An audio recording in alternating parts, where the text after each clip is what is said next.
ఒక సామెత ఉంటుంది, 6 నెలలు ఉంటే వాళ్ళు వీళ్ళు వీళ్ళు వాళ్ళు అవుతారని చెప్పేసి. హాయ్ గాయ్స్, అందరూ ఎలా ఉన్నారు? నేను మీ Gopal. Welcome to India to UK with Gopal గడు. నిన్న జాబ్ గురించి, జాబ్ త్రూ ఎలా రావాలో చెప్పాను. ఇప్పుడు మీరు యాజ్ స్టూడెంట్గా రావాలి అనుకున్నప్పుడు ఒక యూనివర్సిటీని మీరు ఎలా సెలెక్ట్ చేసుకోవాలి అది చెప్తాను. దీనికి ఒక టిప్ చెప్తాను నేను. సో వీడియో లాస్ట్ దాకా చూడండి. ఇలా ఈ టిప్ ఎవరు చెప్పరు. మీరు యూనివర్సిటీని ఎలా సెలెక్ట్ చేసుకోవాలంటే, నార్మల్గా ఎలా సెలెక్ట్ చేసుకుంటారు ఇక్కడికి వచ్చేవాళ్ళంటే, ఓ ఈ యూనివర్సిటీలో మా అన్నయ్య ఉన్నాడు, ఆ యూనివర్సిటీలో మా అక్క ఉంది, సో నేను ఆ యూనివర్సిటీకి వెళ్తాను. అండ్ ఇంకా దరిద్రం ఏంటంటే, యూనివర్సిటీకి దగ్గరలో నాకు తెలిసిన వాళ్ళు ఉన్నారు, సో నేను అక్కడికి వెళ్తాను, అక్కడైతే నాకు వాళ్ళు ఉంటారు, హెల్ప్ చేస్తారు. అలా చేయకండి. మీరు ఒక యూనివర్సిటీని ఎలా సెలెక్ట్ చేసుకోవాలంటే, మీరు ఎక్కడైతే మన తెలుగు వాళ్ళు కానీ ఇండియన్స్ కానీ తక్కువగా ఉంటారో ఆ యూనివర్సిటీస్ సెలెక్ట్ చేసుకోండి. అండ్ అలాగే వాళ్ళ ఫీజ్ స్ట్రక్చర్స్ ఎలా ఉన్నాయి, కొంతమంది స్కాలర్షిప్స్ కూడా ఇస్తారు, అవన్నీ చూసుకొని మన ఇండియన్స్ వీళ్ళందరూ తక్కువగా ఉన్న యూనివర్సిటీస్కి వెళ్ళండి. అప్పుడు ఏంటంటే, నువ్వు ఆల్రెడీ నీ లైఫ్లో ఏదో బెటర్మెంట్ కోసం ఇండియా నుంచి యూకే వస్తున్నావు. ఇక్కడికి వచ్చిన తర్వాత కూడా మళ్ళీ ఆ తెలుగు వాళ్ళతో ఇండియా వాళ్ళతోనే ఉంటే నీలో బెటర్మెంట్ ఏముంటుంది?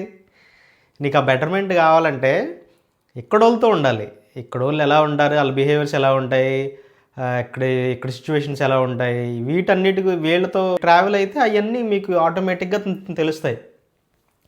అలా ఉండాలి. కానీ ఇక్కడికి వచ్చిన తర్వాత కూడా తెలుగు వాళ్ళతో ఇండియన్స్తోనే ఉంటే నువ్వు లైఫ్లో ఎలాంటి బెటర్మెంట్ ఉండదు. నేను ఫస్ట్ స్కాట్లాండ్ వచ్చినప్పుడు కూడా అలాగే అనుకున్నాను. నేను ఏంటంటే, నాకు తెలిసిన వాళ్ళందరూ ఇంగ్లాండ్లో ఉన్నారు, ఇంగ్లాండ్, లండన్ ఆ చుట్టుపక్కల ఉన్నారు, నేను ఒక్కడనే స్కాట్లాండ్ దాకా వచ్చాను, నాకు ఎవ్వరు లేరు హెల్ప్, ఇక్కడ నేను ఒక్కడనే అయిపోయానని చెప్పేసి చాలా బాధపడ్డాను. బట్ లేటర్ ఆన్ నేను రియలైజ్ అయ్యాను. ఎందుకంటే ఇక్కడ నేను ఒక్కడనే ఉండటం వల్ల నా పనులు నేనే చేసుకుంటాను, నాకెవడు హెల్ప్ చేయాల్సిన అవసరం లేదు, ఎవరు ఇంకేదైనా చేయాల్సిన అవసరం లేదు. ఫస్ట్ నాకేం తెలియనప్పుడు నాకు తెలిసిన ఒక అన్నయ్యని అడిగేవాడిని, అన్నీ చెప్పేవాడు. అన్నీ చెప్పిన దాన్ని బట్టి ఇక్కడ నాకు సొంతగా ఇక్కడ నేనుండే ఏరియాలో ఎలా ఉంటుందో దాన్ని బట్టి నేను చేసుకునేవాడిని. లేటర్ ఆన్ అన్నయ్యని కూడా అడగటం మానేసి అంతా నాకు నేనే తెలుసుకోవటం, చేసుకోవటం. అప్పుడు నా మీద నాకు కాన్ఫిడెన్స్ పెరిగింది, ఐ కెన్ డూ ఎనీథింగ్ అని. అలాంటిది వస్తుంది మీకు కూడా. అంతేగాని అందరూ తెలుగు వాళ్ళ దగ్గర, ఇండియన్స్ దగ్గర ఇక్కడికి వచ్చిన తర్వాత కూడా ఉంటే ఒక సామెత ఉంటుంది, 6 నెలలు ఉంటే వాళ్ళు వీళ్ళు వీళ్ళు వాళ్ళు అవుతారని చెప్పేసి.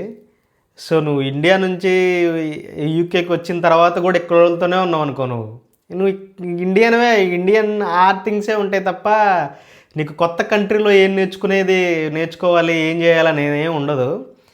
So try to travel with local people. So అప్పుడు నీకు ఇక్కడ థింగ్స్ అన్నీ అర్థమవుతాయి. ఈలోపు గోపాల్ గారిని ఫాలో అవ్వండి కొంచెం, అంతే, సింపుల్.